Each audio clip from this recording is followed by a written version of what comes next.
coming up over the weekend, as you'll see.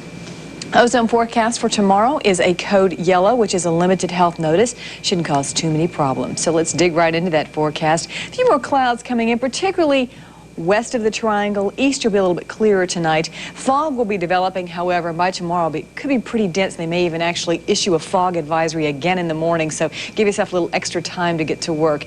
By afternoon time, variably cloudy skies. That chance of an afternoon shower or thunderstorm as the front comes through, with the afternoon highs in the upper 80s for tomorrow. By the way, we will be town to town tomorrow in Oxford, and I have a few more of my NBC17 Nightlighter umbrellas. We're going to empty the box, and then we've got some new cool umbrellas we're eventually going to unveil pretty soon.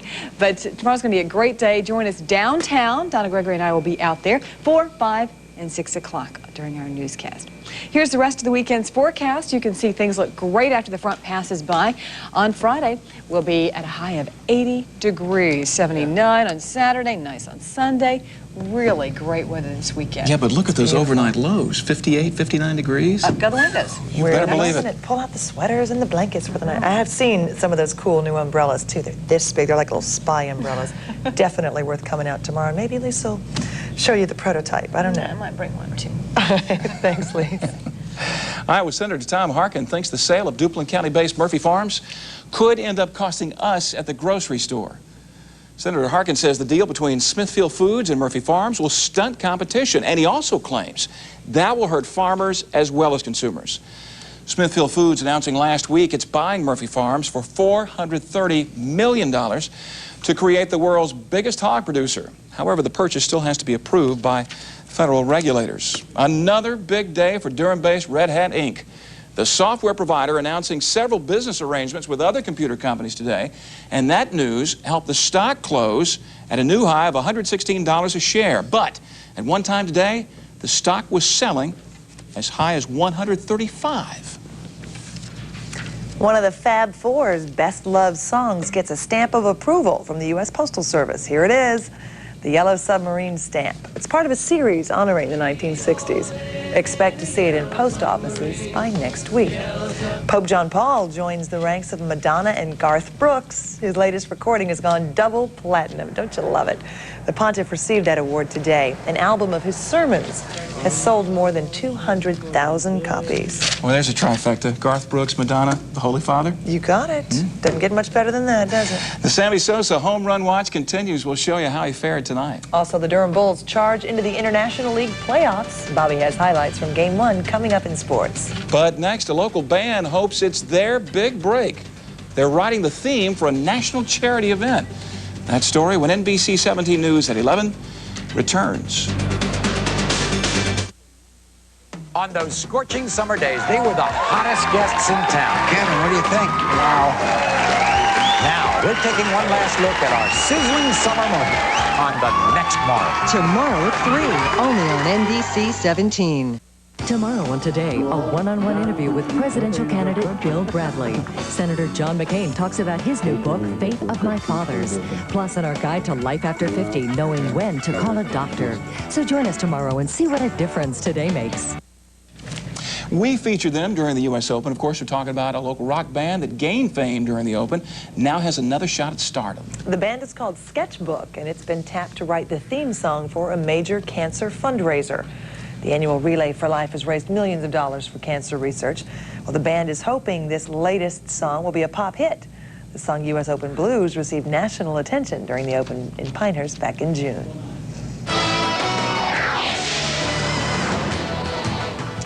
We start tonight with the baseball playoffs. I'm not talking Major League Baseball here. We're talking Durham Bull baseball. Major League stuff's later. This is International League play. Bulls hosting the Columbus Clippers. Game 1 of the 5-game series. Good seating still available. Game 2 tomorrow night.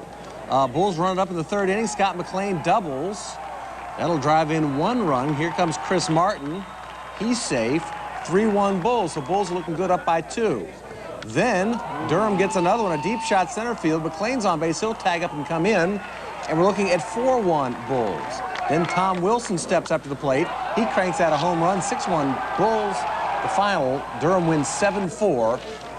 Up now 1-0 in that series, Game 2 tomorrow night. Speaking of the baseball playoffs, if the Cleveland Indians win tonight, they clinch the AL Central Division. Would that happen? Are the Indians sweating it out in Texas. Rangers not conceding anything to Cleveland. Roberto Kelly coming in on his horse. It's a little horse. Makes the catch, and with that, the Rangers win 3-0 over the Indians. So what about Sammy Sosa of the Cubs? Did he hit a league-leading 59th home run this afternoon? No. The answer is no. Sammy went 1 for 4 against the Reds. His best moment coming with that sprint to the outfield, as usual. Reds won at 6-4 over the Cubs. All right, Duke's playing the first football game Saturday under new head coach Carl Franks.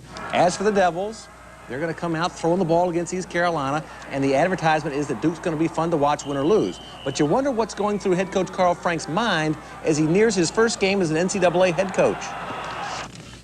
What I'm worried about right now is have we covered all the details that are there? Will we look like a well-coached football team? That's what I want us to do. When we go out there, I want us to look like we know what we're doing. In other words, guys, don't make me look bad out there. As for the Tar Heels, everybody's on to it. Simply put, this team has got to beat Indiana Saturday. And the reason I say that, if Carolina loses to Indiana, the next opponents are Florida State, then at Clemson, then at Georgia Tech. Can you say 0-5? No, ouch. Nobody wants to think that way, especially after last year's 0-3 start. Without a doubt, this is the biggest game of our season coming up. Every game is the biggest game of our season, but this especially, none of us forget the 0-3 start last year, and it's on us to make sure that this doesn't happen again. And I think there is a sense of urgency. After the game, everyone was very disappointed, and we're really excited for this week's opportunity to try to resurrect what happened.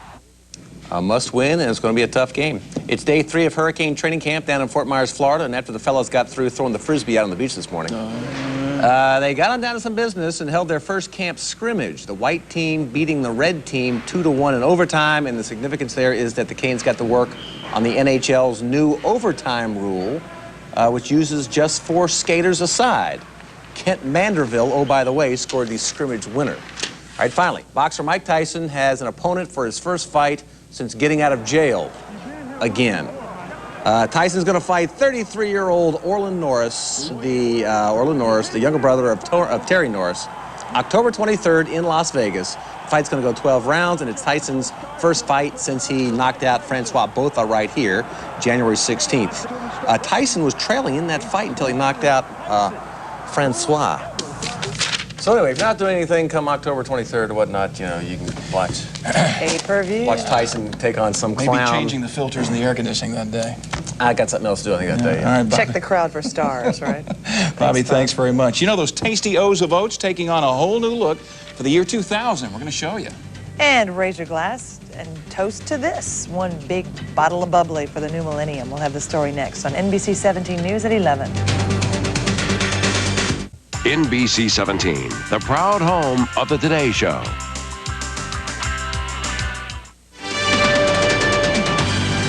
A couple of programming notes we want to share with you. Tomorrow, NBC17 will be town to town in the Granville County town of Oxford. We will broadcast live on our news at 4, 5, and 6. Lisa will bring those umbrellas tomorrow, Thursday, September 9th.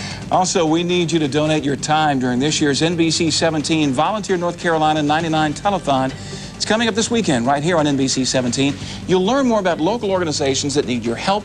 Instead of giving money, they just need your time. It runs Saturday night beginning at 7, ending at 8, then Sunday morning from 9 until 10, and then from 11 to 1. Before we say goodnight at 11, everybody's preparing for the year 2000 celebrations in just 114 days. Oh, I can't believe you counted. It's true. One champagne company is kicking off the festivities in a big way. Take a look.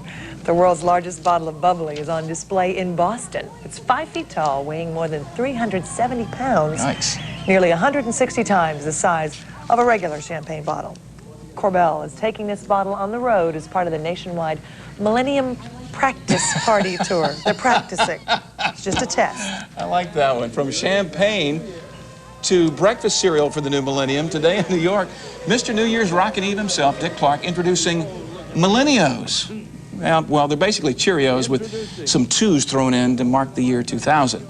Look for the new cereal in your grocery store by next month. Wonder how much more they're going to cost. Now here's a look at what's coming up tomorrow morning on NBC17 News at 5 and 6. Thanks, Donna. Modern medicine has helped reduce diseases like heart disease and cancer, but one chronic condition, asthma, is skyrocketing, especially among children. We'll look into it. And we'll get a sneak peek at this year's best and worst dressed stars. Start your day with NBC17 News at 5 and 6. Sharon, thanks very much. Right now, let's bring Lisa back in with another look at a very, very improving forecast. Definitely. Tomorrow morning, a little foggy, but by afternoon times, change starts to happen. 69 degrees in the morning with that fog, and then tomorrow, a few showers and thunderstorms leading us into this, down, and a great weekend forecast with highs. Look at that. 80 degrees. It's going to be great. Those lows looking fall-like, too. Very nice. You ladies have a good time in Oxford tomorrow. We always do. We will. Thanks, Lisa. And thank you for watching NBC17 News at 11. The Tonight Show with Jay Leno is next. Yeah, tonight Jay's guests include actor-singer Brandy and actor Eric Idle. Have a great night. We'll see you tomorrow live from Oxford.